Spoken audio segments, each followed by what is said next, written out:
موت کسے کہتے ہیں اس بارے میں شاطر؟ موت کے حوالے سے صحیح عقیدہ جاننا ضروری ہے. موت کیا چیز ہے؟ موت کا مطلب یہ نہیں ہے کہ روح فنا ہو جائے گی.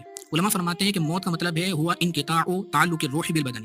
روح کا بدن کے ساتھ تعلق جب ختم ہو جاتا ہے اسے کہتے ہیں موت. صحیح. علماء متکلمین فرماتے ہیں کہ موت کے بارے میں یہ عقیدہ رکھنا کہ روح فنا ہو جاتی ہے یہ عقیدہ اسلامی نظریے کے خلاف ہے. جسم مر جاتا ہے, جسم فنا ہو جاتا ہے, لیکن روح اللہ تعالیٰ نے بقا کے لیے پیدا کی ہے, روح باقی رہنے والی ہے. اس لیے فرمایا کہ جو روح کے فنا ہونے کا عقیدہ رکھے تو ایسا شخص بد مذہب اور گمراہ ہے. لہٰذا عقیدہ یہ ہونا چاہیے کہ جب کسی کا انتقال ہوگا تو اس کا جسم جو ہے وہ مردہ ہو جاتا ہے, لیکن روح فنا نہیں ہوتی, جسم پر فنا واقع ہوگی. اس میں بھی جو اجزاء اصلیہ ہیں جن کو عجب الزم کہا جاتا ہے وہ باقی رہتے ہیں, جسم ختم ہو جاتا ہے لیکن روح فنا نہیں ہوگی. اس کے بارے میں اسلامی نظریہ یہی ہے. اللہ اکبر. علامہ صاحب آپ نے ارشاد فرمایا روح فنا نہیں ہوتی, تو روح کو سمجھنا بھی ضروری ہے. روح کسے کہتے ہیں یہ بھی شاطر؟ قرآن مجید فرقان حمید میں یہ ذکر آیا, سرکار کونین صلی اللہ علیہ وسلم سے پوچھا گیا وَيَسْأَلُونَكَ عَنِ الرُّوحِ, اے حبیب کریم صلی اللہ علیہ وسلم یہ آپ سے روح کے بارے میں سوال کرتے ہیں. قُلِ الرُّوحُ مِنْ أَمْرِ رَبِّي, حبیب آپ کہہ دیجئے کہ روح میرے رب کا امر ہے. تو روح کی حقیقت تو اللہ تعالیٰ ہی جانتا ہے, اور اللہ کے بتانے سے نبی کریم صلی اللہ علیہ وسلم کو اس کا علم دیا گیا.